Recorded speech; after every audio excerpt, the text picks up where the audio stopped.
Hello, welcome to our fifth UBS pre-concert talk for the Bangor Symphony Orchestra's 128th season. My name is Renya Sterenberg, and I am the Executive Director of the BSO. Thanks so much for joining us today. We hope you will join us for our concert on April 28th, Paths to Dignity, the Music of Lucas Richman. You can go to our website to find out more information at bangorsymphony.org or call the box office at 207-581-1755. I would like to thank our concert supporters, the City of Bangor Commission on Cultural Development, Carolyn and Craig Watson, the Margaret E. Burnham Charitable Trust, and the Morton Kelly Charitable Trust. I would also like to thank the sponsors for this season's pre-concert talk series, UBS Argosy Wealth Management, and our Masterworks 5 concert sponsor, Bangor Savings Bank. My guests today are violinist Mitchell Newman, who is also the newly appointed concertmaster of the Bangor Symphony Orchestra, and our BSO music director, Lucas Richman. The three of us will be talking to you today about the pieces on our upcoming program, April 28th, which includes works written by Lucas. Hi, Lucas. Hi, everyone. Hi, Mitch. Hello, good to be with you. So let's get started. Let's talk a little bit about you, Lucas. Well, this is all about me. So no, it's actually not. This is the finale to the Bangor Symphony's 128th season. This also completes my 14th season as music director. This year I turned 60 and I thought, you know what? Maybe as I consider myself to be a conductor and a composer, that why don't we do a whole concert of my music? So this is something very unusual. I've never done this before, and I'm really excited about it. The works that we're presenting are very near and dear to my heart, and one of them is a world premiere, the Yivarecha for chorus and orchestra, and then we have my concerto for violin, Paths to Dignity, which I've written for my dear friend Mitchell Newman, and the final piece in the program is Symphony, This Will Be Our Reply, which was written in celebration of Leonard Bernstein's centennial year. So I'll be talking about that in just a little bit. So I guess we can go right into the Yivarecha.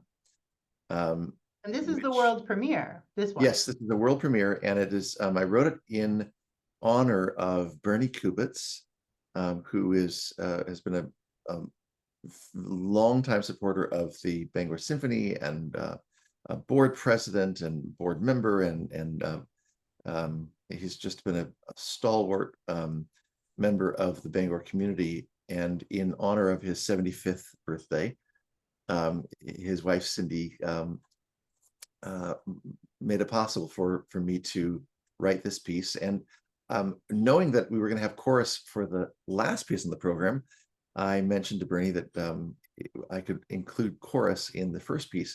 And if I were to do so, what text would you want me to set? And immediately he thought of the blessing that he said to his children on a regular basis, which is the priestly blessing, also known as the Aaronic, as in Aaron, dedication. May the Lord bless you and keep you. May the Lord shine his face toward you and be gracious unto you. May the Lord lift his countenance upon you and give you peace. In Hebrew, the blessing is Yivarechecha Adonai and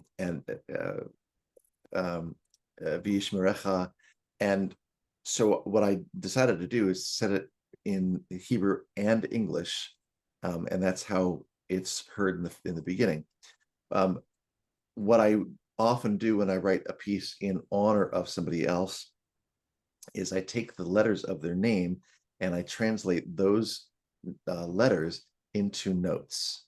So I have a 6-note motive for Berney, which translated to the notes B, E, D, G, E, D. And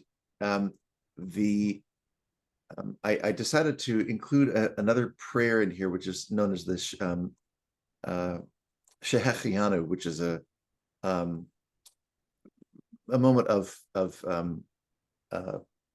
acknowledging a celebration of sorts, or something important. So I've set Bernie's musical motive as the beginning of the Shehechianu, and you'll hear the solo horn intoning like a cantor, Baruch atah Adonai Eloheinu melech haolam shehechianu, etc., etc. Now those notes, bum bum bum bum ba ba ba, I put in many different ways. And if you go to the next page, Renya, you'll see at the bottom of the page, just before the chorus begins singing the Yevarechecha, I actually have the English horn playing the Bernie motive backwards. So if you go to the middle of that bar, the B, E, D, G, E, D. So those are the notes of Bernie's named backwards. Ba-da-da-ba-dim, bum, bum, instead of bum, bum, bum, bum, bum, bum. And that's inversion, right? That's a technique that composers use. It's retrograde. Oh, sorry, retrograde. It's retrograde. That's right. An inversion would be upside down. And sometimes in my music, I do actually use retrograde inversion. Inversion? But what it does is it starts to taking these motives like this, stitches together a fabric where everything has a reason and a place for being. And then I'll tell you that the model for this piece, something that was constantly in my head, it doesn't sound like it at all, but how lovely is thy dwelling place from the Brahms Requiem. There's a certain feel that I wanted to capture that it's one of my favorite choral works, and I emulate that in a certain way with this. And it's a 6-minute work for chorus and orchestra. I hope that Bernie will be pleased. Bring your tissues.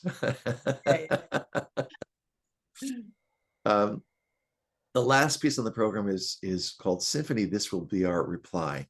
The title comes from, well, in wanting to write a piece celebrating Leonard Bernstein's 100th birthday, I had the great honor of studying with Leonard Bernstein and knowing him in the last 10 years of his life.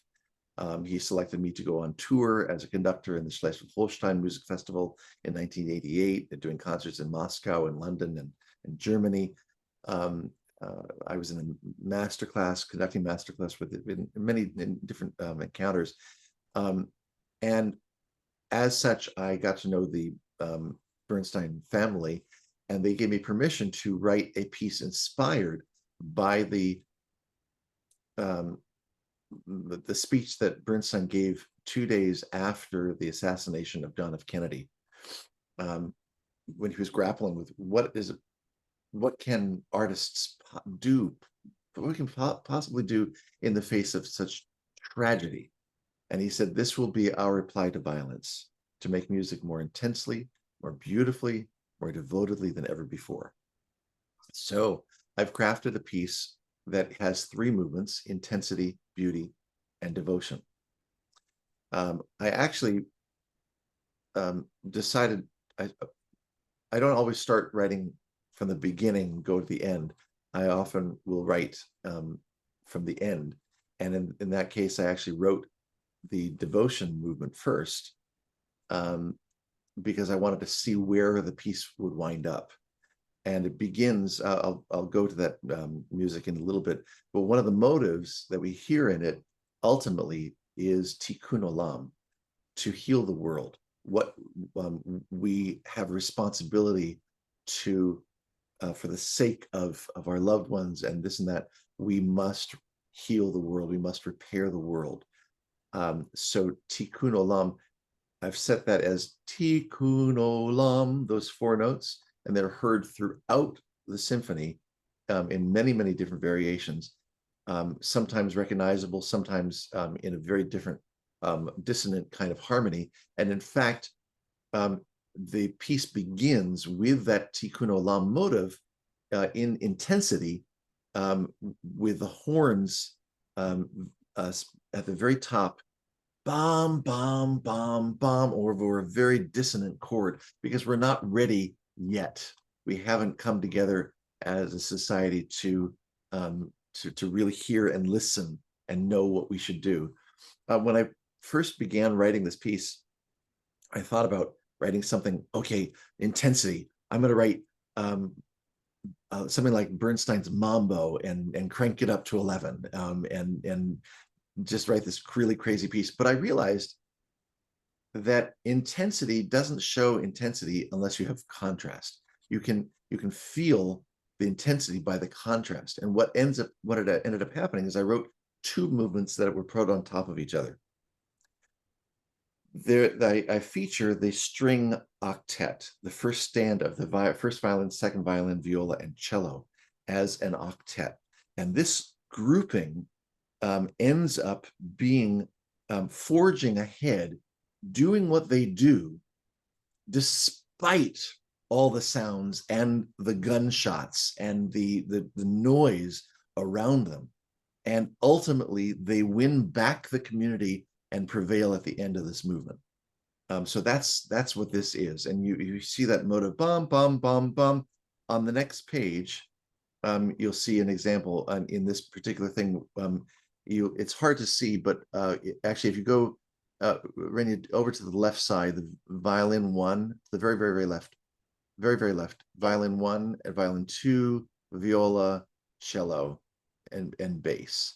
So that's the string orchestra playing. And what they do at this point, if you go back to the music at the top and the violin one part, that is bum, bum, bum, ba, and you can just trace the path, ba-bum, ba-bum, ba-bum, bum, bum, ba-bum, ba-bum, bum. It's those four notes in a variation. So you're going to hear the tikkun olam idea throughout the piece.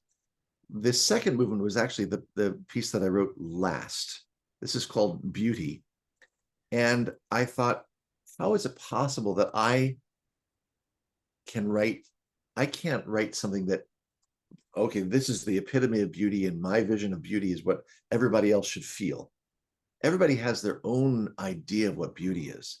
And I realized that I need to basically create a bed of sound that allows people to feel and imagine what beauty is, rather than my dictating what beauty is.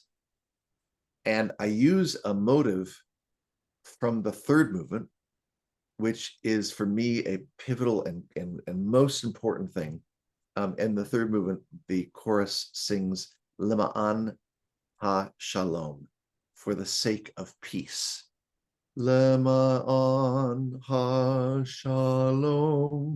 And so this whole movement is based on that motive, and it begins with the clarinets over a low drone in the cello basses, intoning bum, bum, bum, bum, bum, ba, and with the idea of peace, beauty can rise. And that's where that comes from. And you also see in that page, Rennie, if you go to the second system, you'll see that it says prayer bowl. Yeah. So there's a one instrument that is very unique in this piece, the Chinese prayer bowl, which is struck, and it's kind of a very Zen inducing sound. It's a remarkable sound, and it just resonates through the hall.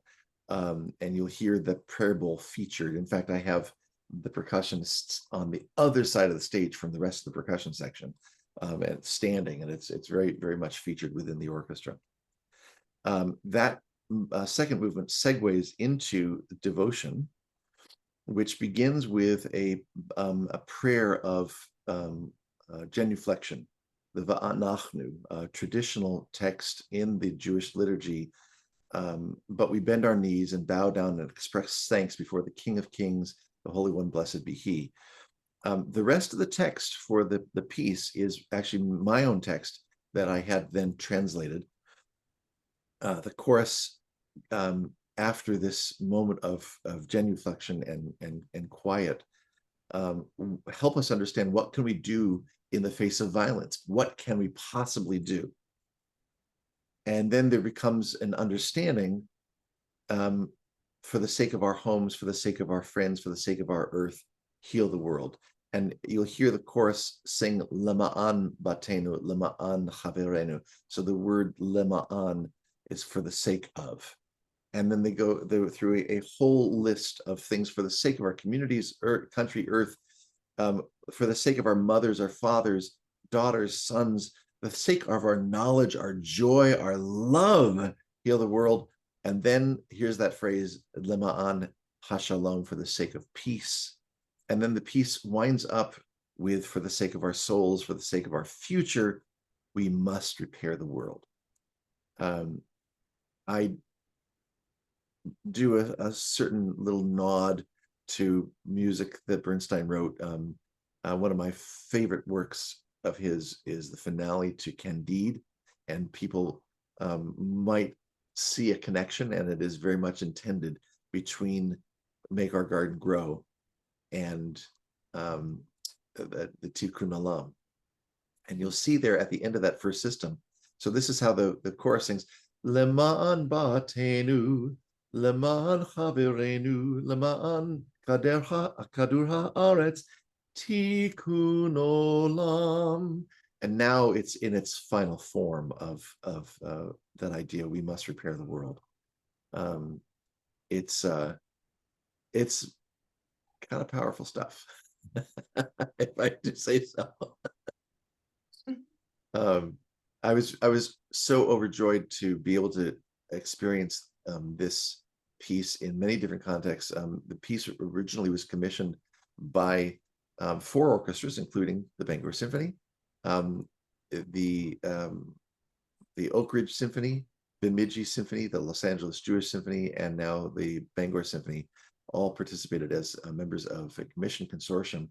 So the piece has been done all over the country. And then this past December, Keith Lockhart and the Boston Pops played the Tikkun Olam section on all of their holiday concerts. And it was quite an extraordinary experience for me, having been a student at Tanglewood and being 14 years old and listening to the Boston Symphony and the Tanglewood Festival Chorus. And suddenly I am a composer in Symphony Hall, listening to those 2 ensembles with Keith Lockhart conducting my music. It was quite overwhelming.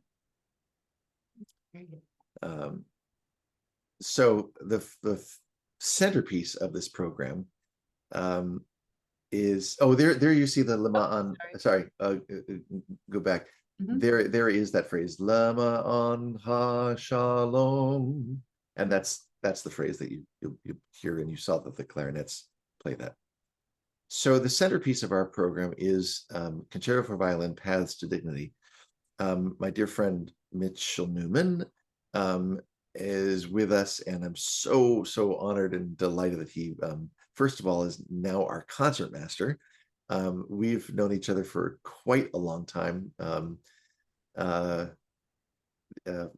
Los Angeles, and Mitch had recently retired after 34 years with the Los Angeles Philharmonic, moved to Philadelphia, and Mitch, I've actually written a lot of music that Mitch has premiered over the years, and we got to talking about maybe what if I wrote a violin concerto, and I said to him, I don't know if the world needs another violin concerto. Oh, they always need another violin. You can always use another violin. Well, you're speaking as a violinist. I am. I am biased, yes. But if I were to write a violin concerto, what subject would I write about? And immediately Mitch said, The homeless situation, because I've been involved in playing for this community for a number of decades, actually. And it's such a issue right now in the country, and Lucas took this idea and just you ran with it so beautifully, and have created such an amazing work that touches us on so many levels. And one level, just for me, is a total pleasure to play Oh, and to listen to. So I'm so looking forward to playing this in Bangor, and with you conducting, and then listening to what you just had to say about your symphony, which I will be playing as well. Um, I can't wait. I can't wait to dig into all this stuff.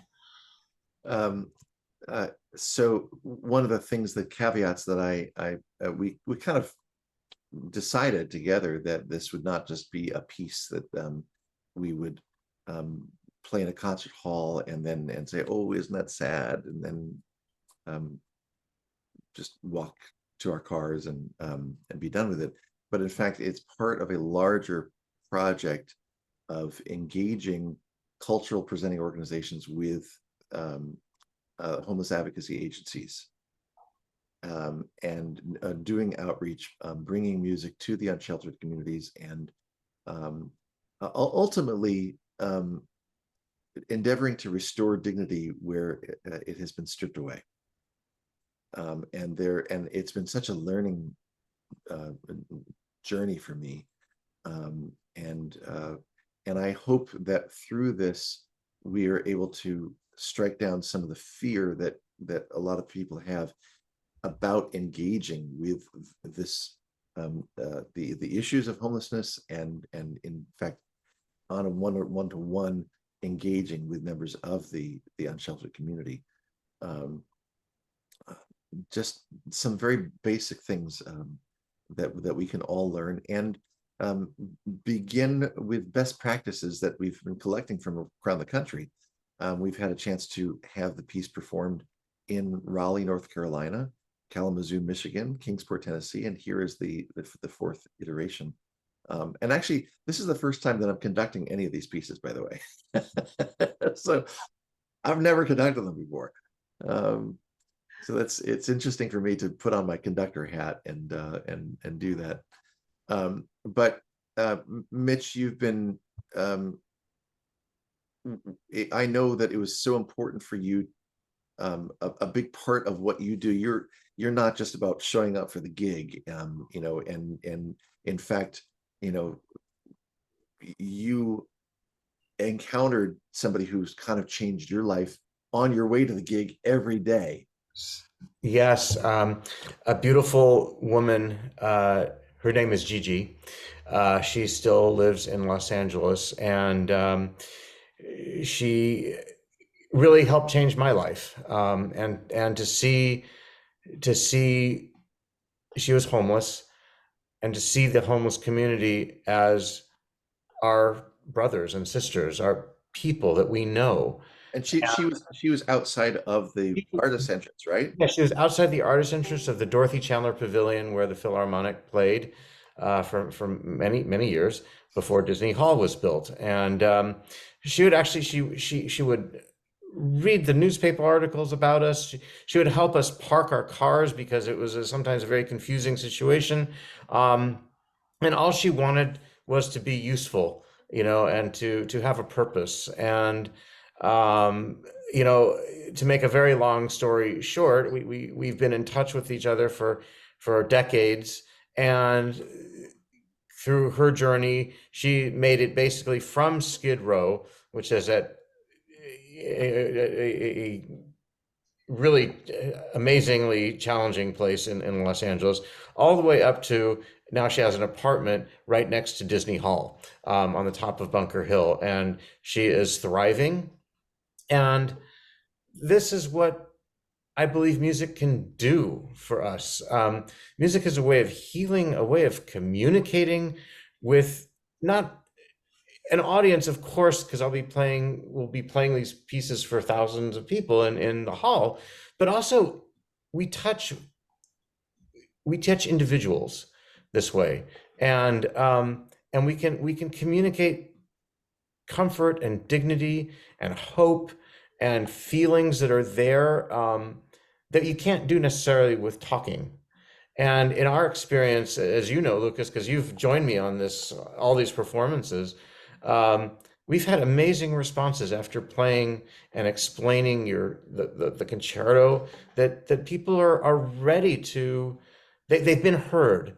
They've been understood, and because of that, they're ready to maybe take a next step in their healing process. And that's what I feel music can do, and that I can do as a violinist. I don't feel like I can necessarily change the world, but I can change a person's life. And to me, that is like changing the world. And it's the ripple effect, because if we're able to help one person, we can, then that person will help somebody else, and pay it forward. So one of the things that I've found, that I learned on this, is that, and like, duh, but everybody has a story, and we are all so close to, like one paycheck, 1 to 2 paychecks away from being on the other side of the sidewalk.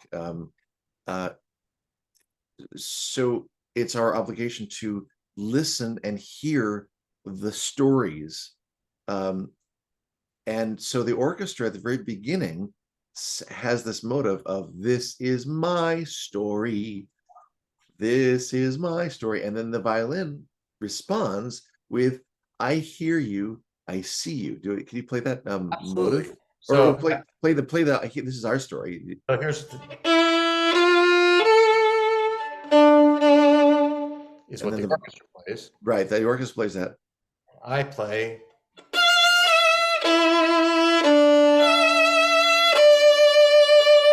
I hear you, I see you. Now that 6-note motive, similar to what I did on other pieces that I've mentioned in this program, that 6-note motive is the tzedek theme, Tzedek, which means justice. So those notes figure throughout the piece, the F-E-E-D-E-D, tzedek. And that's the motive. When the violin says, I hear you, I see you, it's also a double meaning musically for me, because we want to bring justice to those who it's been stripped away from. On the next page, I want to mention that there's, if you look at the bottom, the third system where the violin plays, Mitch, I know it's high. If you want to play it down the octave, you can play it down the octave. That's fine. That's fine. Which is what you have there. You want me to just play it? Yeah. So,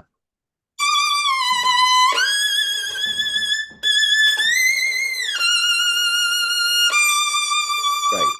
So those 7 notes are the word dignity, D-I-G-N-I-T-Y.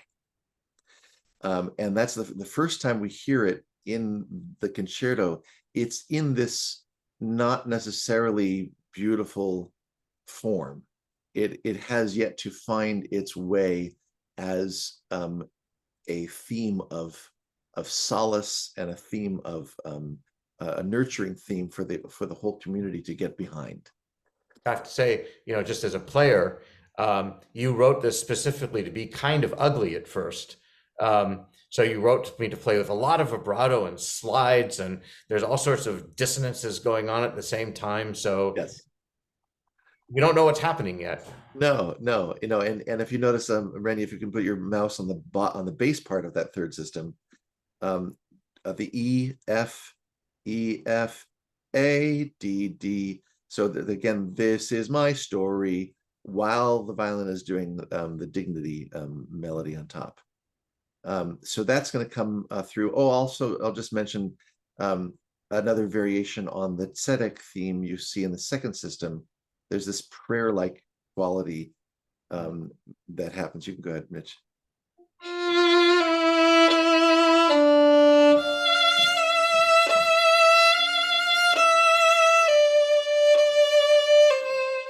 So that evolves from the tzedek theme. So on the next page, this takes us into the second movement, which is called Fever Dreams and Move. The first half is really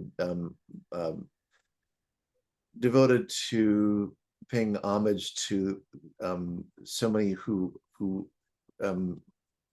were in the service for this country and came back with PTSD and the difficulties of mental health issues that followed, and this kind of evokes that a dreamlike state of being very unsettled. And Mitch, if you play the very bottom, the fourth system, can you see that when you're playing the D flat, the D Yes. flat? So the This whole is this is the dignity theme again.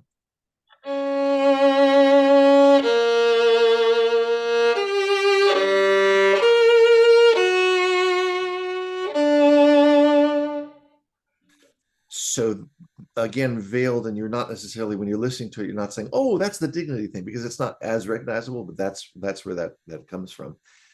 And the motos at the beginning, you'll hear, Rennie, if you can point to on the very first system, the bottom in the second, in the middle of it. Yeah. Should I play that? Sure.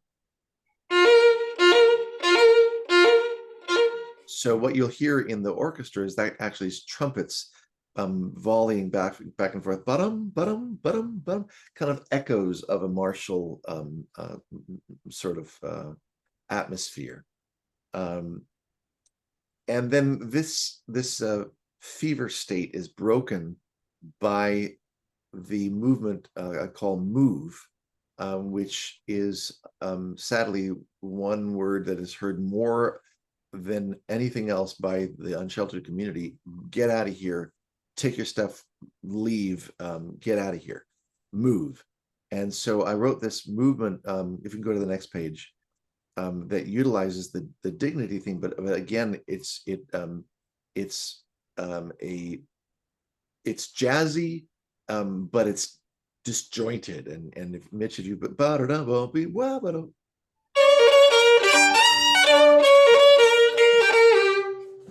and so that is again the dignity theme, and it's very disjointed, and while exciting, it's also it's very angry in the underlying tension of it. I have to say, Lucas, it's it's like, what is it, about 2.5 minutes, 3 minutes, this part of the movement, and Yeah. it is absolutely hair-raising. And again, it's a blast to play, but I can't say I've ever played anything quite like it. And it's really it's terrifying. It's great. Oh, yeah, you didn't think I was going to get you let you off easy there, Mitch, did you? No, not ever. So the third movement, that brings us to the third movement, which is actually the first part of the concerto that I wrote. And as you see in the very beginning on that first bar, the D-I-G-N-I-T-Y. Mitch, can you play that motive? Sure.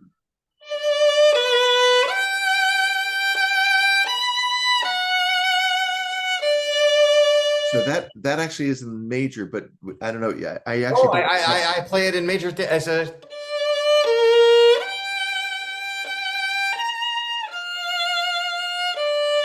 Right.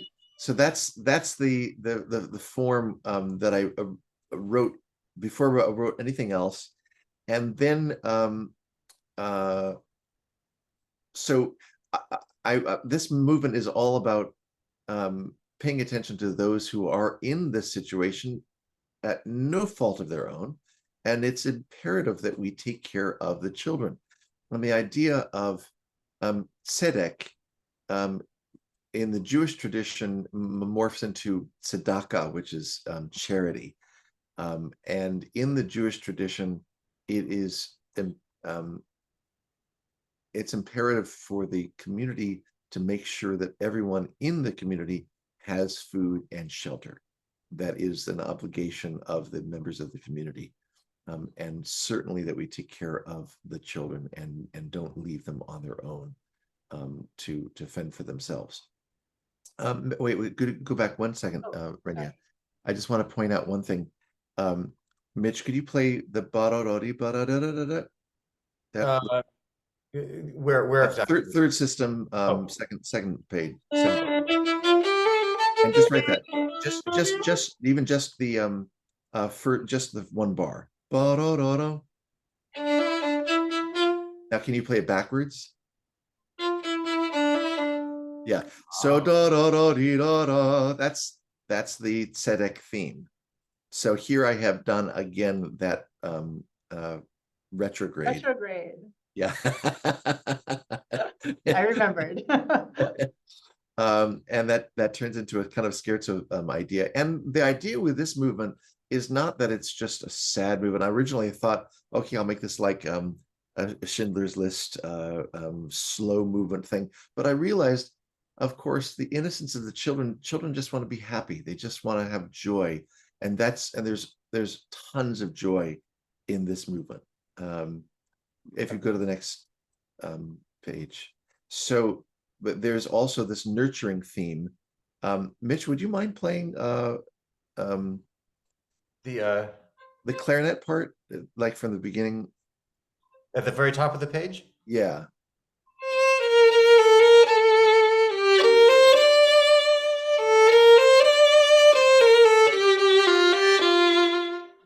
And keep going. uh, And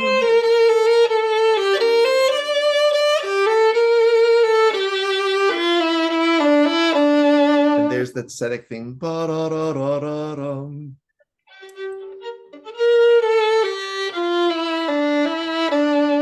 Right. And then the violin answers what the clarinet just did. I'll mention that I did put my own son's name into here. And the bottom system, the fourth system there, the FAC, is my son's name, Max.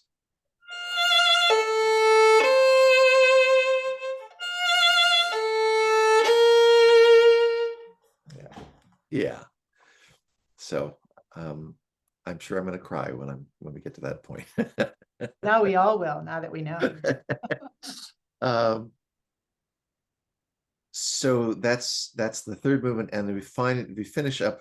The idea of this piece is to help the community understand how to rally around those who are in need, and the idea of the reintegration into society, finding home, and this begins with kind of a whirlwind of notes. You can see very, very fast notes. I'm not going to make you play them right now, Mitch. It doesn't sound so good over Zoom to play that particular motive.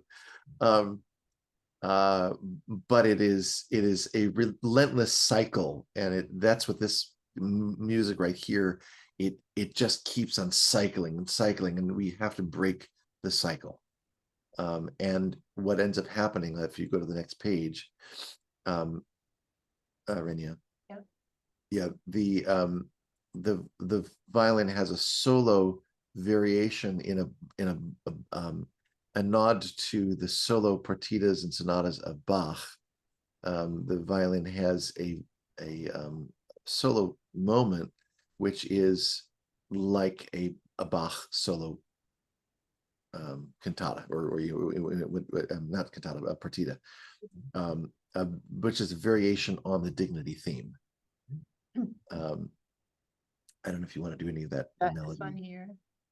So in the middle of the page, Lucas? Sure. So I don't know if the audience can see the little letters above the words, but the notes, but.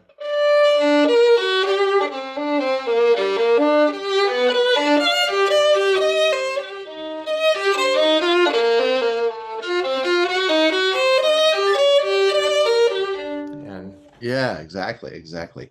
And then the orchestra takes over at the bottom, bum bum bum bum bum with the same dignity idea. And then finally we get in the next page to the G major, the third system. Can you play that, Mitch? Way up high or down? No, down below.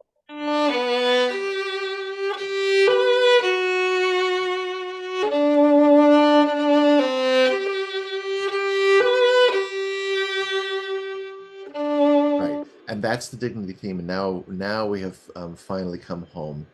and it builds to a big finish. Yes. And that is the Concerto for Violin, Paths to Dignity. Beautiful. And this is Um, more than just a violin concerto. Can you tell us yes. a little bit about your project?